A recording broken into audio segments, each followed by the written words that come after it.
há uma imagem na sociedade falsa, e isso acho que é unânime de todos já se manifestaram, de que maconha não faz mal. Até se fala em uso recreativo da maconha. Há várias matérias de imprensa, falas nesse sentido. Que não faz mal? Há pessoas que não têm essa dimensão precisa, não é o que nós pensamos. Não, acho que há um certo consenso médico de que algum tipo de dano causa. Talvez menos do que o cigarro, essa é que é a discussão, mas algum tipo de dano causa. O que eu vou trazer à luz do meu voto é justamente que causa danos sérios e maiores que o cigarro. Ao mesmo tempo, eu entendo que isso é importantíssimo para nós melhor delimitarmos a quantidade. Conforme a gradação dos riscos à saúde, eu também tenho que melhor mensurar a questão da quantidade. Então, nesse sentido, eminentes pares, eu solicitei uma expressão, mas pedi gentilmente, e alguns professores trouxeram estudos valiosíssimos sobre a matéria. Permitam-me destacar o professor Jorge Alac, que é professor livre-docente da Faculdade de Medicina da USP, coordenador do Grupo de Estudos em Saúde do Homem, do Instituto de Estudos Avançados da USP, acerca especificamente da maconha e outros produtos dela derivados. Conjuntamente com ele, a professora Ana Cecília Peta Roselli Marques, médica psiquiátrica, doutora em ciências pela Unifesp, membro do Conselho Consultivo da Associação Brasileira de Estudos do Álcool e Outras Drogas. O doutor Sérgio Nicastri, também médico psiquiatra, doutor pela USP, mestre em saúde pública pela Johns Hopkins, nos Estados Unidos,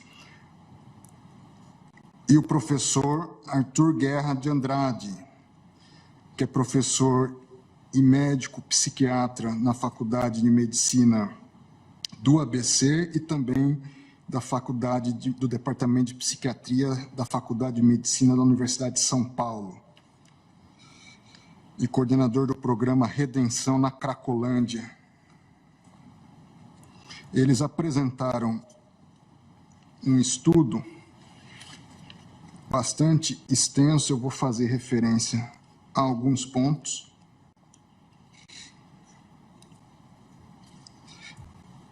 Dizem referidos especialistas: quando a maconha é consumida inalada, age por meio da liberação de componentes canabinoides que se ligam aos receptores, muitos papéis já foram atribuídos a esse sistema, etc. O principal princípio psicoativo e com potencial dependógeno é o delta-9-THC, que é muito mais abundante e ativo que o delta-8-THC, ambos com concentração entre 12% e 39% para as plantas cultivadas, e até 99% no caso de cigarros eletrônicos. Estima-se conservadoramente que 9% das pessoas que experimentam essa droga desenvolve dependência. Quase 10% que experimentam desenvolve dependência. Reconhecer o transtorno por uso de substância é importante, pois ela pode aumentar o risco de transtornos psiquiátricos graves, como esquizofrenia, outras psicoses, bipolaridade, depressão, ansiedade, transtornos de personalidade e distúrbios na esfera sexual e reprodutiva. Não perceber essa lesividade reforça a crença sobre o baixo risco da maconha e pode minimizar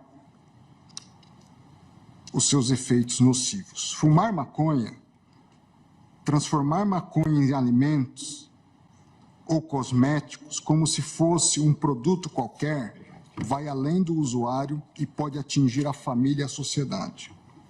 O número de crianças intoxicadas por ingestão acidental que chegam na emergência, os acidentes de trânsito, os adolescentes sob efeito da substância, expostos a relacionamento sexual inseguro e, como consequência, uma gravidez indesejada ou a contaminação por doenças sexualmente transmissíveis.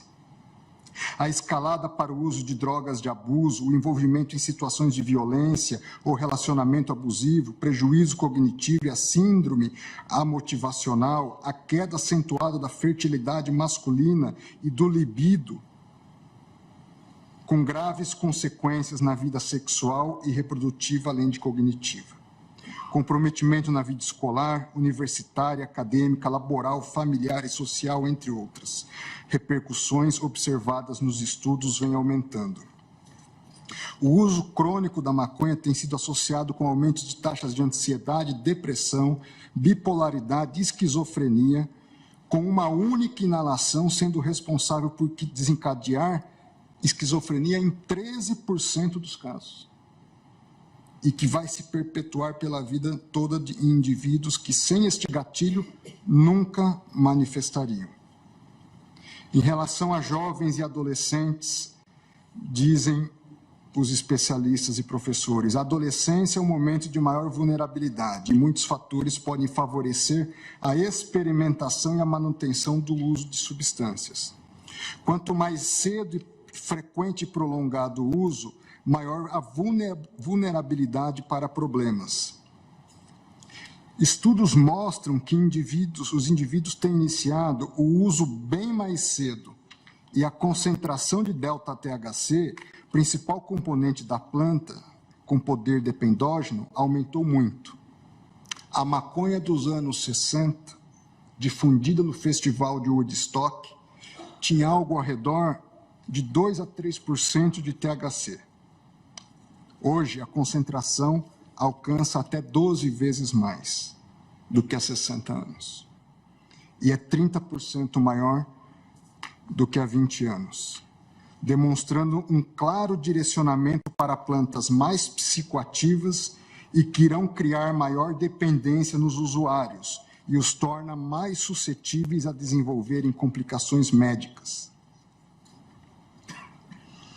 Um outro estudo na Nova Zelândia, conduzido em parte por pesquisadores da Duke University, mostrou que pessoas que começaram a fumar maconha na adolescência e que tinham transtornos pelo seu uso, perderam em média 9 pontos de QI, entre as idades de 18 e 38 anos.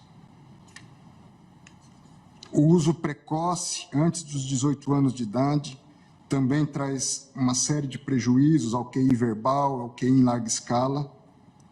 E o uso frequente da maconha entre os jovens multiplica por 5 vezes a chance de gerar depressão e ansiedade ao longo da vida.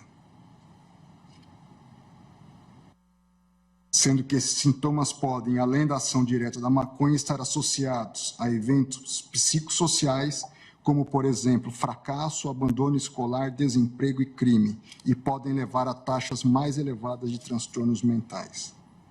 A hipótese que o uso precoce da maconha está associado ao aumento de anomalias morfométricas, eletrofisiológicas e cognitivas entre usuários adultos foi confirmada. Usuários ocasionais de maconha, que fumavam uma vez ao mês, de ambos os sexos, mostraram alterações na cognição. A maconha é mais prejudicial para o desenvolvimento neuropsicomotor quanto mais cedo ocorrer o seu início de uso, quanto mais anos de uso e quanto maior a concentração de THC.